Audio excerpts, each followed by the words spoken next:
A king tales স্টোরির আমি দ্বিতীয় পার্ট নিয়ে আলোচনা করছি। ঠিক আছে, দেখো।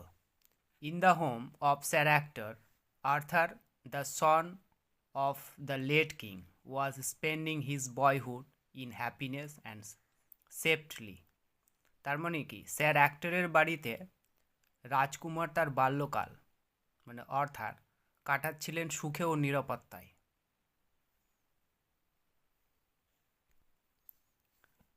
As he grew older, he became gentle, strong, handsome, and good like his father, Arthur Pendragon. বড় হয়ে সে ভদ্র, শক্তিশালী, সুপুরুষ ও ভালো হলো, মানে বাবার আর্থারের পেনড্রাগনেরই মতো। 18 years passed, 18 বছর কেটে গেল। Britain was torn by bitter rivalry, মানে ব্রিটেন তিক্ত প্রতিদ্বন্দ্বিতায় ছিন্ন ভিন্ন হলো। None of the fighting barons had managed to become the king, মানে যুদ্ধরত কোনো ব্যারন রাজা হতে পারল না। The people longed for the old days of peace and prosperity under Uther Pendragon. লোকেরা অথার পেনড্রাগনের আমলের পুরনো শান্তি ও সমৃদ্ধির দিনগুলি আকাঙ্ক্ষা করতে লাগলো। It was Christmas time, a time of festivity, মানে এটা ছিল ক্রিসমাসের সময়, মানে উৎসবের সময়।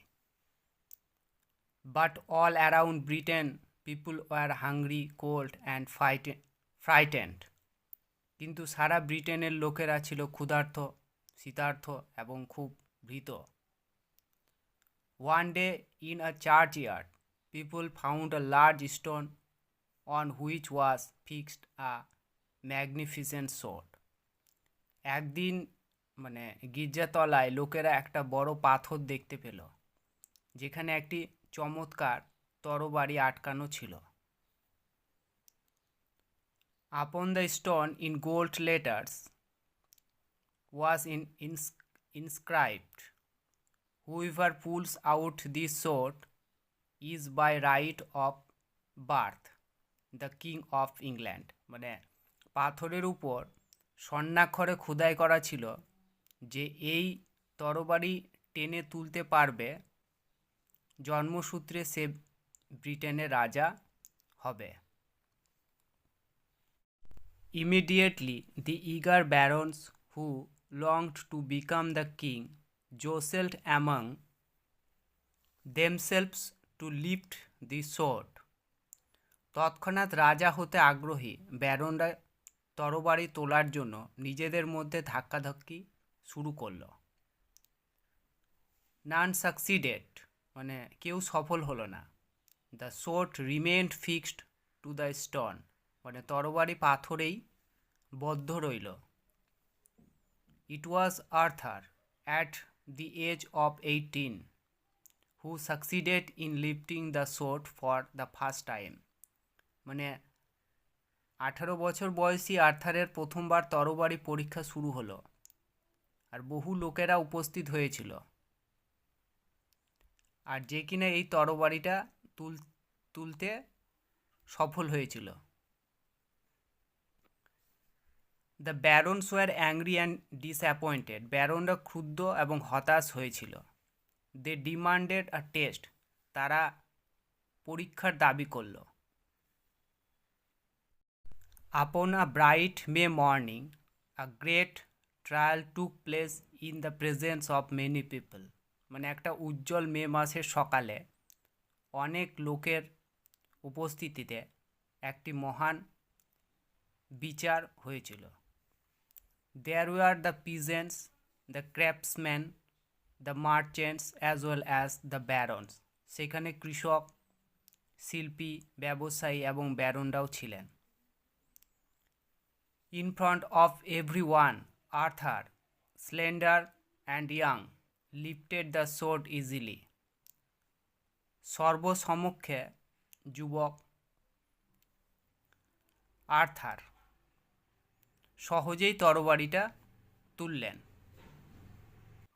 The crowd held him as the king, মানে জনতা তাকে রাজা বলে স্বাগত জানালো।